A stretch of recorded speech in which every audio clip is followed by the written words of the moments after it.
Le vol secret de Rudolf Hess. La mission de paix qui a fait trembler le Reich mai 1941. Alors que l'Europe est à feu et à sang, un homme très proche d'Hitler s'envole seul vers l'Écosse pour négocier la paix avec le Royaume-Uni. Le Führer est furieux. Churchill reste de marbre. Et le mystère, lui, ne sera jamais complètement résolu. Voici l'histoire incroyable de la fuite de Rudolf Hess, l'un des épisodes les plus surréalistes de la Seconde Guerre mondiale. Rudolf Hess n'est pas un inconnu. Il est le bras droit d'Hitler, vice-führer du parti nazi et figure de premier plan depuis les débuts du mouvement. C'est lui qui a dactylographié Mein Kampf sous la dictée d'Hitler, avec qui il a partagé la prison de Landsberg. Mais à mesure que la guerre avance, Hess perd de l'influence, éclipsé par des hommes comme Himmler ou Göring. Il devient de plus en plus obsédé par une idée: éviter une guerre totale avec la Grande-Bretagne. Le 10 mai 1941, un vol insensé. Ce jour-là, Hess décolle seul, à bord d'un Messerschmitt Bf 110, en direction de l'Écosse. Il pilote lui-même l'appareil, malgré une météo difficile, et réussit à sauter en parachute après plus de 1400 km de vol. Il atterrit près de Glasgow et se présente aux autorités britanniques en tant qu'émissaire de paix. Son objectif ?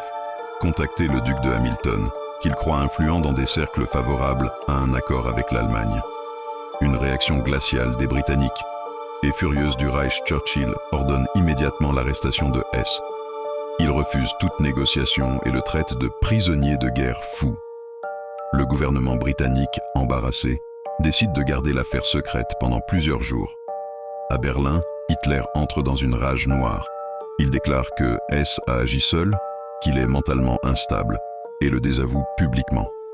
Mais certains, au sein du Reich, soupçonnent que le Führer était au courant et a préféré sacrifier Hess pour éviter de révéler des négociations secrètes. Le mystère Hess, entre paix, trahison et manipulation. Pourquoi Hess a-t-il pris un tel risque? Pensait-il vraiment pouvoir conclure une paix avec le Royaume-Uni pour concentrer les efforts sur l'URSS? Agissait-il en solitaire? Ou portait-il un message codé du régime? Les réponses restent floues. Interné jusqu'à la fin de la guerre, Rudolf Hess est jugé à Nuremberg, condamné à la prison à vie et envoyé à Spandau, où il restera le seul prisonnier pendant plus de 20 ans. Un dernier mystère jusqu'au bout. En 1987, Rudolf Hess meurt officiellement par suicide, à 93 ans. Mais certains pensent qu'il a été assassiné pour éviter qu'il ne parle, et que son rôle exact dans cette mission de paix n'a jamais été révélé au grand public.